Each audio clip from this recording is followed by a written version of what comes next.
Indian street premier league 2024 సందర్భంగా curtain raiser match సెలబ్రిటీల మధ్య జరిగింది. మాస్టర్స్ 11 జట్టుకు సచిన్ టెండూల్కర్ నేతృత్వం వహించారు.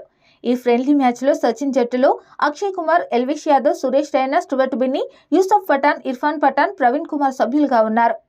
ఐఎస్పీఎల్ ఫ్రెండ్లీ మ్యాచ్లో క్రికెట్ నుంచి రిటైర్ అయిన తర్వాత God of cricket Sachin Tendulkar మరోసారి బంతి బ్యాట్లో మ్యాజిక్ మూమెంట్స్ క్రియేట్ చేశారు. సచిన్ బ్యాటింగ్ చేసిన తీరుతో ఇంకా ఆయన మైదానంలో ఉండాల్సిందే అన్న ఫీలింగ్ ప్రతి క్రికెట్ అభిమానుల్లో కలగజేసింది. అయితే సచిన్ అవుట్ అయిన తీరు అభిమానులకు జీర్ణించుకోలేని విషయంగా మారింది. సచిన్ టెండూల్కర్ బ్యాట్ పట్టి గ్రౌండ్లో బౌలర్లను గడగడలాడించారు.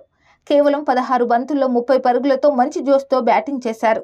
కానీ Bigg Boss winner stand up comedian Munawar Faruqui వేసిన బంతి టాప్ ఎడ్జ్ తీసుకుని వికెట్ కీపర్ నామన్ ఓజా చేతుల్లోకి వెళ్లింది.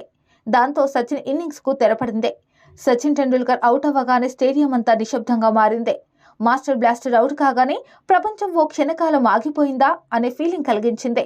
అయితే స్టాండప్ కమెడియన్ మునవర్ ఫరూకీ చేతిలో అవుట్ అవ్వడాన్ని జీర్ణించుకోలేకపోయారు. కమెడియన్ చేతిలో ఓడిపోవటం ఏమిటిరా భగవంతుడా, సచిన్ కెరీర్లో ఇంతకంటే ఘోరమైన అవుట్ ఉండదు అంటూ నెటిజన్లు కంటతడి పెట్టినంత పనిచేశారు.